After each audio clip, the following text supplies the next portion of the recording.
Good evening, everyone, and welcome back to the Easy as HGV Stadium. We're on nice and early this evening with an interview with Spencer Day. So Spencer joins us now. Good evening, everyone. So it's just obviously touching on from the last time we spoke. We've obviously had three games, I think, since the last time we did the interview last time. So obviously going back to Yate, I think on the Saturday a couple of weeks ago. It's just your thoughts really on the Yate game and obviously the Western-super-Mare game on Saturday just gone, really. Yeah, I thought Yate were outstanding. We changed the system. It was blowing a hoolie there, and Yate obviously had beaten us a few weeks earlier. And I don't think they'd had a proper attempt on goal until the 85th minute. I don't think we had a huge amount ourselves, but I thought we thoroughly deserved the win. We were defensively exceptionally strong. We put Mitch Brundle into the defence. He's, when I spoke to him, he's played over 100 games at centre half at National League level, so he's very experienced. I thought it was superb because it also gives us the opportunity to pass the ball a bit better out of defence. So I thought we were outstanding on the day against a team that's pushing really hard for the playoffs. So then we moved on to Western, and Western, let's be frank, it was a game that I was speaking to Ricky Holmes before, and he said to me, a point here wouldn't be a bad result, and I agreed. Western have only lost 1 in 16. And let's face it, only a few weeks ago people were saying, we were in a big dip, including myself, and had a lot of players out of form, and we were playing a side that I think are one of the outstanding sides in the division, probably the highest funded side in the division, with real quality everywhere. We'd had a very tough game down there not so long ago, and we'd been excellent at Yate. So it was, as much as we had 3 forwards on the pitch, we'd been excellent, and Mitch Parker dropped into that, call it 10.5 role. Yeah, I agree.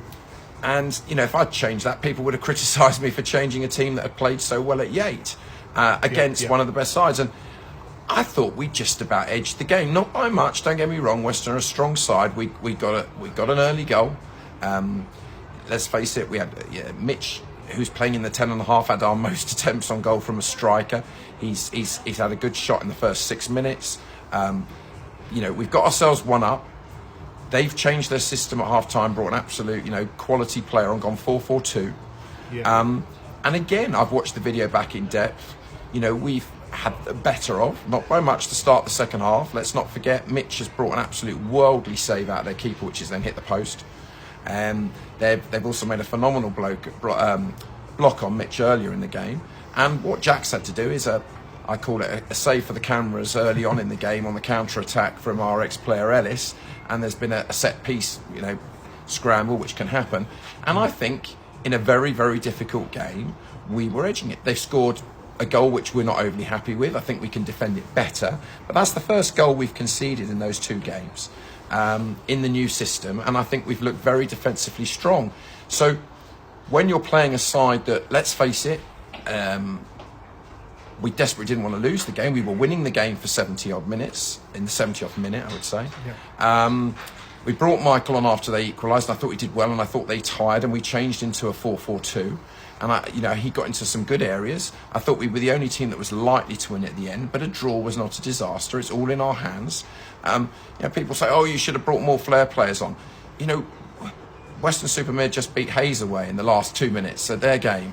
We may have to face them in the playoffs. I don't want to face them having lost a game.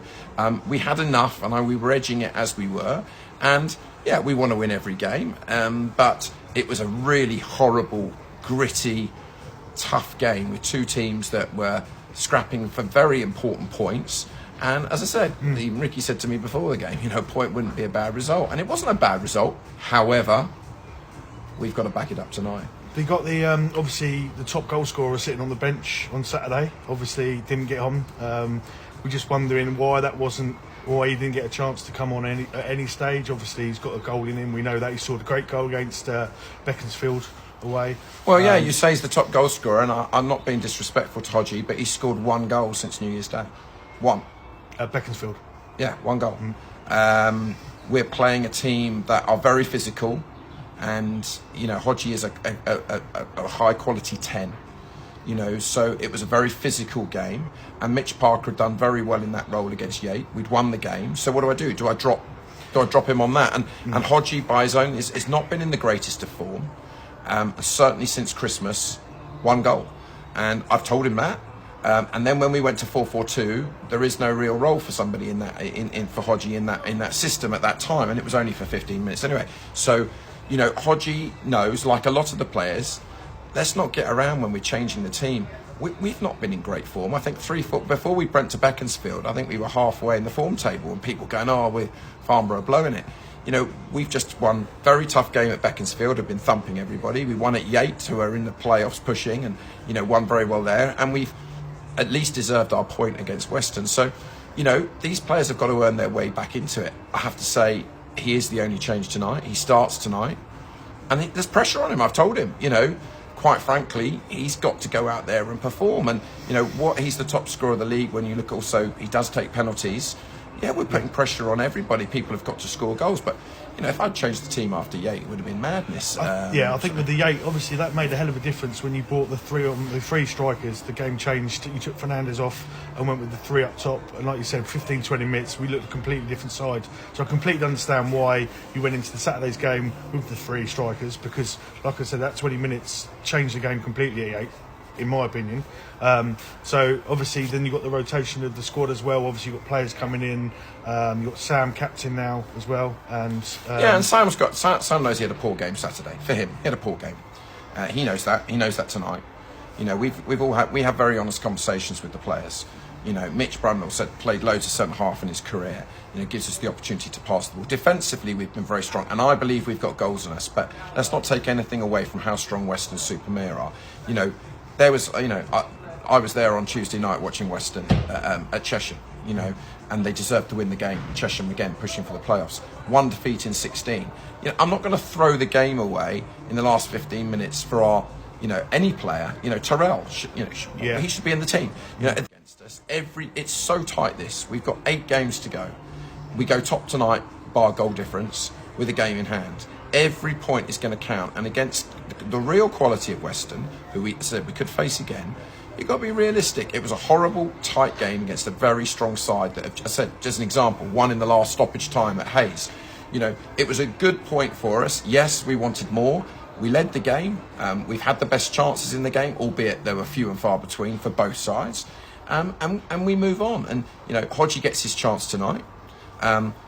I'm pretty certain there will be changes as well for Saturday at Salisbury, who, you don't know what Salisbury team are going to turn up. Let's face it, they're 1-11 at Truro, who they dismantled Truro on their own patch.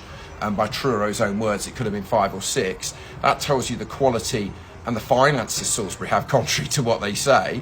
Absolutely outstanding 1-11. And then they've lost in stoppage time against Walton to the first goals, an unfortunate fluke. So we know how difficult that's going to be on Saturday, and the way they play, there'll probably have to be some changes there. But we've said to Michael and to Hodgie and to Terrell and Rob and Martin Nisbet, who's come in, you've got to grab your chance when you get it. And Michael's a little unlucky not to start tonight, but you've got to take it back that in the last few games, we've looked very solid defensively. Dorchester are fighting for their lives. They've had a fantastic result on Saturday. Just on Dorchester. They've got some 2 or 3 absolute class players. Not going to mention who they are, but we're aware of them. They gave us a really good game at theirs. They led for a long time down there, and they're fighting for their lives. There's cliche no easy games, and I've said to them, we've really got to stand up. Everyone's got to stand up and be counted, and that point on Saturday becomes an excellent point if we get 3 points tonight. But you can't take anything away from Dorchester. If we're not on it, they're going to work incredibly hard for their manager. They've got some really good players. The lad Stanley up top can score a goal from anywhere, and we've got to be on it. But what a great position to be in. It's in our own hands. We're at home. Were we 6, 7 out of 10 Saturday? We could have been better. I thought we could have passed the ball better. We could have taken a little bit more care of the ball in the last third. But we were playing a very strong side. As I said, we're in fantastic form. So, every game is now huge. The next one is Dorchester. We're desperate to win. If we don't, it's still in our hands. But let's try and put the pressure on it and win what's going to be a very difficult game. And we need to stay together with it. And the whole squad needs to stay together. And I've just spoken to them to say, some of you are very disappointed you're not in it. But I'm not interested what people did last week. Christmas time. Last year, it's the here and now, and some lads aren't in the greatest form, some lads are, and they've got to get into the team, they've got to get on the pitch, and when they're on the pitch, they've got to perform and say, I'm in it. And those lads who played at Yate were superb, and there was, so we've got to move forward to the next one. So, statistics are one thing. At the end of the day, all we care about right now is results, and how we get them. So there's obviously we spoke about the deadline last time. The deadline's come around quite quick. It's now Thursday, I believe, this week. Is there anyone you're thinking about? Yeah, well, I don't want to disappoint them, so we'll probably bring in at least another 6 or 7. So, well, obviously we are signing the educational side, the academy occasional side. Okay. Enough has been said on that. But no, I hope, touch wood, most bases covered. Obviously, you already know about the Dante situation. Mark Nesbitt's a big plus, and he's disappointed he hasn't started yet. But how do I change that defence that so far, please God, has defended very, very well? Yeah. So, we think we've got most bases covered. We've also still got people like Adam Martin out playing minutes, and a number of others. So we hope we've got enough. Obviously, I'd never say never, but there's certainly nobody on the horizon. So I think what we've got is what we've got. Yeah. Unless something desperate changes, or we get a fantastic opportunity, which I don't see happening with a couple of days to go. And how far is Ricky from coming back from injury? Oh. Is he still? Ricky is my, some of you will remember the lad, fantastic lad called Kieran Forbes that we signed as a star player, I don't know what it is, 4 or 5 years ago now, and his nickname in the club was 3 weeks. He always used to say to me, I used to say, when are you going to be fit? And he'd go 3 weeks. He's a fabulous lad, he's at Hendon now. Ricky's starting to become 2 weeks. How long are you going to be? 2 weeks. How long are you going to be? 2 weeks. That was a month ago. So Ricky's, helping out a little bit with the coaching, and I speak to him, and as I said, we're hoping a couple of weeks, but I hope I'm not sitting with you in another couple of weeks, saying a couple of weeks. But no other injuries apart from we do, not that I'm going to go into on this. We've got a couple of obviously Salim is not fit at the moment. Right. Salim is having the full week off rest. He's got some tendonitis, so he's not fit for selection. Right. He's being assessed this week at Woking. And we've got a couple with some pretty heavy knocks, but they both want to start, and I believe they're fit to start. Do I think they'll get through 90? Probably not. But as I said, because every game is this cup final, they want to play. You've got to treat it like a cup final, and we've got to deal with today and worry about tomorrow. Yeah, it's good that everyone wants to play, obviously. And just the last question from me, just obviously on the Hampshire final that we've managed to get through to eventually. Seems like it's there's been quite a lot of rounds, but obviously with games being called off, and then eventually we got through. So just we got that a week today. So just your thoughts on that, really. Well, I don't have any thoughts on it at the moment, but I'll be absolutely clear. The confirmation of the stadium was only made to this football club after the semi-final results were made. In fact, we were blatantly embargoed from saying it was Eastleigh, and we believed that it would be moved because Eastleigh had got to the final. Because you have to wonder, as much as it was mooted it was going to be Eastleigh, there's emails running around from officials stating that last year it was at Eastleigh and it wasn't. It was at Totton. So there's been no transparency. You have to wonder why they wouldn't announce it at the start of the season. When there's a cup final at Wembley, they announce the cup final's going to be at Wembley. And if it had been announced that Eastleigh were going to be holding it, then you'd have no complaints. Good luck to them. The date is ridiculous. Just a week today. Yeah, absolutely ridiculous. Season's still going ahead. Why? And I think the anger here is the lack of transparency. There was absolutely, we were told specifically not to talk about that it could be Eastleigh, which led us to believe they were going to change it when Eastleigh got to the final. Good luck to them. They're getting a whopping great stadium fee and, the tournament. But at the end of the day, it is our least important game left in the season. I won't be making any decisions on whether I'm even going, to be blunt, until we get through these next 2 games. There's a lot going on. I'm disappointed because it should have been a really great final. Yeah. And finals are traditionally, like last year, played in May. But we've had no support. In fact, quite the contrary. We've just had, you'll get kicked out, you get a whopping great fine. So when the board came to me, I'm angry about it. They only care about their big night, but it's not going to be a big night because they're ruining it. But they got to do what they're going to do. I'm disappointed for the fans who would have looked forward to it. Yeah. But quite frankly, they weren't transparent. We led to believe they were going to change it, which would have been the right thing to do. I just don't understand why they didn't announce months and months and months ago publicly that the final was at Eastleigh. Yeah. They wouldn't have had this argument. Yeah. But they didn't. We are where we are. Quite frankly, I couldn't care less. I'm only interested in Dorchester, and I'm only interested in tonight and then Saturday, and then, I have to think about what we're going to do on Tuesday night. But disappointed for everyone involved. I think it's an opportunity missed. But let's just get the 3 points tonight. Concentrate on the league. So 100%. So thank you, Spencer. Just one last request from me: if we can get it done before the last game of the season, which is I think Taunton away. I think I'm on holiday, so that'd be a nice one. I think that it's so tight. It's so tight. I mean, it's quite outrageous, isn't it? How tight it is. Yeah. There are so many computations, and there are going to be twists and turns, and we need the fans. I think let's be blunt. Saturday's attendance. I mean, the attendance has been fantastic. Yeah. and away as well. That dropped 25%. I have no idea why. And we need everyone to stick together. They're going to be twists and turns. We're desperate to win tonight. If we win tonight, doesn't mean we've won the league. If we lose tonight, doesn't mean we've lost the league. Yeah. There are 8 odd games to go. There's a lot of football to go. Teams have got to play each other. And we don't really want to get to the last game of the season. But if we do, if we've got to go to Taunton and win the league, I'll be honest, if you said to me right now, if you win at Taunton, you've won the league, I'd take that. I'll take that on the last day. I'm not there, but I'll take that. No one's going to change anything. I'll finish on this. No one's going to change anything. Whatever happens from here, we've had a fantastic season. Yeah. Now, I'm hoping this can turn into a phenomenal season with promotion.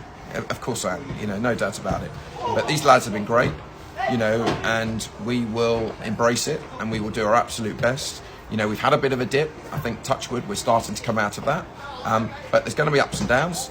Let's embrace it, and let's hopefully turn what's been a really great season into a phenomenal season by, getting out of what this season's been a phenomenally tough league. So everyone can be very proud of themselves, supporters, volunteers, players, everybody. I was going to say, it's safe to say that everyone is behind you the last 6 or 7 games. So, like I say, everyone. I don't know if I'm not sticking Hodgie on, I'm getting a load of grief. Like you said, you can't win either way. You can't win either way, and people will criticise, and there's always a handful that if we lose a game, it's my fault. If we win a game, it's the players' result. So it is. I have to live with that. So at the end of the day, we're all working really hard. There's a lot that goes on into selections. Yeah. Football's about opinions. That's why we all love it. No one knows it all. No one knows a lot of it. It's about opinions. Some we get right, some we get wrong. We're in a great position. Let's enjoy it. If we win tonight, we go top 1 point, and we're second on goal difference, but we're still top with a game in hand. So, if you said that at the start of the season, as we're about to enter April, but then we got to go to Salisbury, and what a tough game that is. Look, let's enjoy it. I tell you what, we're really buzzing to be here tonight after Saturday, because we were disappointed in the dressing room after. We were disappointed, not that we hadn't won the game, but with our level of performance. We didn't feel, a lot of the players felt they'd underperformed, and they did, against a good side. So let's get this 3 points tonight and move on to the next one. Spencer, thanks a lot for your time, and we'll catch up again soon. So thanks again, Spencer, and his time for before the game today. Dude, it's funny about everything. Spencer. You could feel the tension, obviously. Before the game, we spoke about it through the game. As it was going on, we felt more tension, and then that relief, just as Pratt heads it in, it feels like it's just been lifted. Yeah, look, I thought first half, credit Dorchester, I thought they were first to everything. They may not have had much as in attacking force, but I thought they thoroughly deserved to be level. I thought we were underperforming again after the first 5 minutes. Second half, we've absolutely dominated. That keeper has made 3 absolute worldlies. How he's kept them out. It's crazy. And it's about time. I keep sitting at home or sitting at another game, and I'm seeing our opponents nab a last-minute winner and driving me mad. And it's, they say it comes round in season that evens it out over the season, and no one can say we didn't deserve it, particularly in the second half. Definitely, and I've got to say, credit to the subs. A fantastic cross from Michael, great header from Pratty. But we've missed a couple of absolute sitters. The keeper's been man of the match. We didn't play particularly well. But credit to Dorchester. I've said to them, they put up that fight week in, where they will be fine. and it's just, you won't wake up in the morning and care. We won the game, thoroughly deserved. We've still got so much more to give. I've just done the quickest after team speech. I've just said we've got loads to talk about Thursday. We have picked up a couple of injuries, which is clearly not helpful. Not struggling maybe for Saturday? Or? Oh, definitely. We'll get in on Thursday. Have a light session and prepare for the next cup final. But the crowd, I mean, it was just immense, wasn't it? I mean, to be fair, 6 subs, time wasting, injuries, I know. and he puts up. I think at first he said 3 minutes. Well, we were saying it's got to be 8, a minimum 8, and then we saw 4, which we were devastated about. And thankfully we got what we deserved. So, and as I said, it's really, really harsh on their keeper. I mean, I have to say, I mean, wow. But we said our squad is so evenly balanced with very high quality players, and those that aren't in the starting 11 are a wafer thin away from everybody else. And you've just seen Fernandes and Pratt. We thought Elliot could have had a couple. He had 2 great chances. Great chances. So, I mean, you'd back him to score 100%. those, and and then the keeper's made 3 wide. So I mean, you're talking about a lot of chances, and as I said, second half they got a right rollicking at half time. I just. We just didn't. We weren't on it Sloppy, again. After I thought the first 5 minutes we were brightest, dominated. But after that, it was just a nothing game again. And you've got to go out there and earn the 3 points. And look, I don't care. We won. What it is. Move on. The relief that comes within the club, obviously, comes relief within the stadium and the stand. And when we look back at this season, it could be vital. No, I'm really just talking about we are in the entertainment business, and the crowd for that last 93rd when that goes in, was a buzz. That's a fantastic buzz. It doesn't get better than that. No. So we'll enjoy it. Get back Thursday, prepare for another really, really tough one. And we need big support, obviously, Saturday for Salisbury. I spoke to the supporters; they're all coming, so there'll be a big support there. Yeah, we need. Let's not beat around it. Salisbury, their start is quite outstanding. So they've just demolished Truro. So look. I'll worry about that in the next couple of days. Get us in Thursday, get the recovery going. Pete's got COVID, so we wish him a swift recovery. But the lads have really piled in today. And we'll worry about the next one. Excellent. Cheers, mate. Brilliant today. Well done. Thanks, Spencer.